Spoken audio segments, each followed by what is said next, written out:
நான் நினைச்சதெல்லாம் நடக்குது. மனசுக்கு ரொம்ப சந்தோஷமா இருக்கு. இதே சந்தோஷத்தோட அப்படியே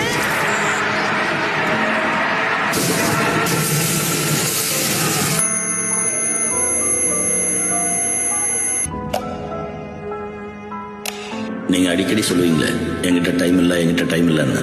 அந்த டைம் நான் தான். இப்போ உங்களுக்கான டைம் வந்துருச்சு. போலாமா? 5 வருஷம் கொடுத்துறியா? 3 மாசம் 90 நாள். இந்த உலகத்தை எங்கேனாலும் போய் படி. அப்பா இருக்கு. நான் கொடுத்ததுல இன்னும் 8 நாள் மிச்சம் இருக்கு. போதுப்பா, பரவாயில்ல. உங்க பசங்களாம் செட்டில் ஆயிட்டாங்களா? ஆயிட்டான். இதுல நீங்க என்ன பண்ணீங்க? நான் எதுவும் பண்ணலப்பா. நடக்க வேண்டியதெல்லாம் தானா நடந்துச்சு. என்னப்பா? எனக்கு ஏதாவது ஒண்ணுனா அப்பாவோட படிய ஜிஹெச் கொடுத்துரு. அப்பா லேட் பண்ணிடக்கூடாது, சரியா? என் உடம்புல நல்லா இருக்கிற பாங்களெல்லாம் டாக்டர் பயன்படுத்திக்கிட்டியா? நம்மளால 4 பேர் சந்தோஷமா இருந்தா அது நம்மளுக்கும் சந்தோஷம் தானே. எப்பவுமே ஒரு விஷயத்த பண்ணிட்டு நான் தான் பண்ணேன்னு சொல்லுவீங்க. ஆனா இந்த விஷயம் நீங்க சொல்ல மாட்டீங்க. இந்த உலகமே சொல்லும். அங்க ஜாதி, மதம், இனம், மொழி எதுவுமே கிடையாது. எங்களுக்கு எல்லாருமே ஒண்ணுதான்.